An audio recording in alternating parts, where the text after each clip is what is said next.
Day 114 English vocabulary class. First word evil చెడు.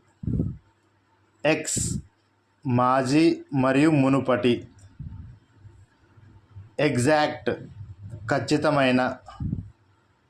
Exactly సరిగ్గా మరియు ఖచ్చితంగా. ఎగ్జాజరేట్ అతిశయోక్తి. ఎగ్జాజరేటెడ్ అతిశయోక్తి. ఎగ్జామ్ పరీక్ష. ఎగ్జామినేషన్ పరీక్ష. ఎగ్జామిన్ పరిశీలించడం. ఎగ్జాంపుల్ ఉదాహరణ. Okay, that's all friends. మన వీడియో కానీ మీకు నచ్చినట్లయితే మన ఛానల్ని సబ్స్క్రైబ్ చేయండి, లైక్ చేయండి, షేర్ చేయండి. Thank you.